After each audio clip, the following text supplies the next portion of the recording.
Marriage has been the way of all the prophets and the messengers. Allah tells us subhanahu wa ta'ala, He says, وَلَقَدْ أَرْسَلْنَا رُسُلًا مِّن قَبْلِكَ وَجَعَلْنَا لَهُمْ أَزْوَاجًا وَذُرِّيَّةً. Muhammad, we have sent before you messengers and prophets. They came before you, and we made for them spouses and wives, and we made for them progeny and children. So this has been the way of the prophets. Rather, the Prophet ﷺ, he scolded and told of a group of companions who got to the conclusion or made the decision of never getting. One of them said, I'm never going to get married. One said, I'm going to pray for the rest of my life, I'm not going to sleep. And another one said, I'm going to fast for the rest of my life and never break my fast. They wanted to get closer to Allah by these actions. And the Prophet ﷺ, he told them off, and he told them, he says, وَلَكِنِّي أَصُومُ, I fast. وَأُفْطِرُ, and I break my fast. وَأُصَلِّي وَأَنَامُ, and I pray and I sleep. وَأَتَزَوَّجُ النِّسَاءَ, and I marry the women. فَمَنْ رَغِبَ عَنْ سُنَّتِي فَلَيْسَ مِنِّي. Anyone who tries to find nearness to Allah Tabarak wa Ta'ala in a way other than my way, then he's not from me. So the Prophet ﷺ, he got married. Also, the sign or the importance of marriage, my brothers and sisters, is that through it comes a lot of khair. When a person gets married, he achieves a lot of good.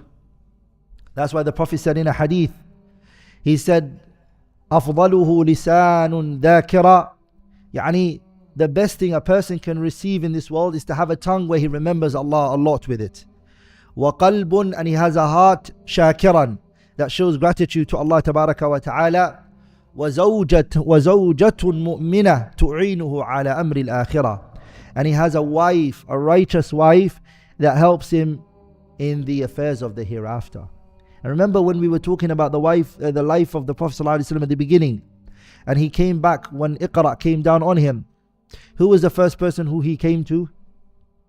Khadija. And the words that she said to him, how was it for the Prophet? Very important. Like, imagine he came home and she said to him, oh, you've lost it. You've lost the plot now. Are you now saying that you're a prophet? What are you saying? I don't want to be with this man. It will be harder for him to convey his message. But her supporting him and saying to him, remember the good that you had, the qualities that you had. You helped the poor, you were there for the needy, you keep the ties of kinship, she mentioned he's good. At the time there was what? Self-doubt. He was questioning himself. She came and she reassured him. وَلِذَلِكَ, one of the greatest things to have is what? وَزَوْجَةٌ مُؤْمِنَةٌ, a righteous wife, تُعِينُكَ عَلَى أَمْرِ الْآخِرَةِ, that helps you in the affairs of the hereafter. And Imam al-Tirmidhi rahimahullah narrated it. One of the ways to attain happiness, and that the Prophet told us is the key to happiness, is actually marriage. Yani people, when they're single and they're alone and they're by themselves, frustration, yani sadness, depression happens, and it occurs through not being married as well. That's why the Prophet, he said, أَرْبَعٌ مِّنَ السَّعَادَةِ, 4 things are from what? Happiness. 4 things are from happiness. And from them the Prophet mentioned, rather the first thing he mentioned is al-mar'atu salihah, to have a righteous spouse. Having a righteous spouse is one of the things for a person to attain happiness. Second thing that the Prophet mentioned was wal-maskanul wasi', having a big house. Having a big house is also a source of happiness. That's why you find countries where the houses are very small, and when COVID hit and people had to quarantine in their houses, a lot of people became even more depressed and sad. Like people, countries like UK and stuff like that. Their houses is what? Very small, Bayt Ankabut. So very small houses. So then you take one step, you're in the living room, you take another step, you're in the toilet, and then another step, you're outside the house. Khalas. Those kind of houses, when you live there and it's very small, it brings about sadness. And the people are always seeing each other, the wife and the husband, and the children are so many. It brings about sadness and depression. And some people, they lose their minds. So the second thing that the Prophet mentioned that happiness comes with is what? Al-maskanul wasi', having a big house. And the third one is al-jaru salih, having a good neighbor. If you have a very bad neighbor who's littering in front of your house, is always making noise when you want to go to sleep, it's also what? A form of sadness. And the third one is wal-markab, a car which is al-hani, a riding beast. The fourth one. The fourth one is a good riding beast, yani a car. So if you're driving to work and your car breaks down every time, It's going to bring about sadness, huh? But the first one is what we want to focus on, is al-mar'atu salihah. Marrying a righteous wife, and also the sister having a righteous husband, is happiness. If my brothers and sisters, the world is given to you, you are rich, you are wealthy, you have everything in this dunya, wallahi, and at home your wife is giving you, there's no happiness. Are we all together, brothers? If the world is in your right hand, you got the outside, you're the king. And when you come home like it, you have nothing at home for you, that takes away from the person's happiness. Also, the benefits of marriage in Islam, my brothers and sisters, is what? It fulfills the second half of your religion. Nikah is what, brothers and sisters? Shatruddin is half of the religion.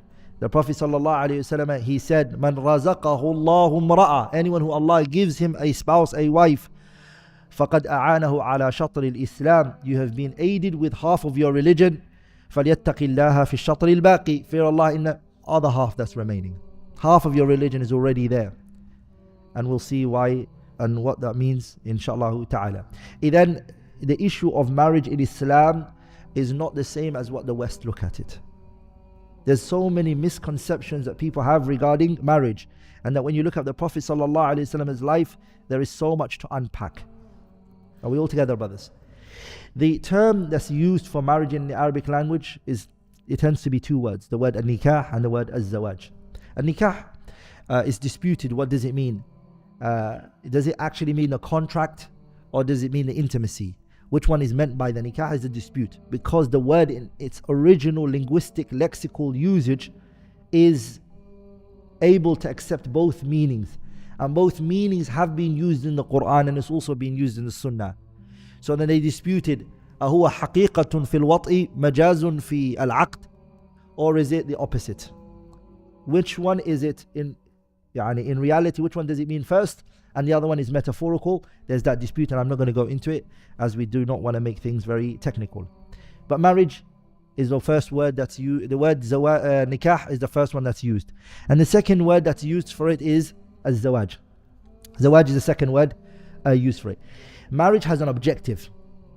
It has an objective, and we're talking about the Prophet's marriage. These things, we have to understand it in order to debunk all of these doubts that are brought regarding the Prophet's marriage to our mother Aisha radiyallahu ta'ala anha. In Islam, marriage has an objective. These are the objectives. Number one, progeny, children. That's an objective Islam wants to meet and fulfill. Through marriage, that's what Allah tabarak wa ta'ala, He says, وَاللَّهُ جَعَلَ لَكُم مِّنْ أَنفُسِكُمْ أَزْوَاجًا وَجَعَلَ لَكُم مِّنْ أَزْوَاجِكُمْ بَنِينَ وَحَفَدَةً. From your spouses, Allah has made for you children, progeny, grandchildren, all of that come from it. وَرَزَقَكُم مِّنَ الطَّيِّبَاتِ. In Surah An-Nahl, Allah mentions it. And then that's the first objective.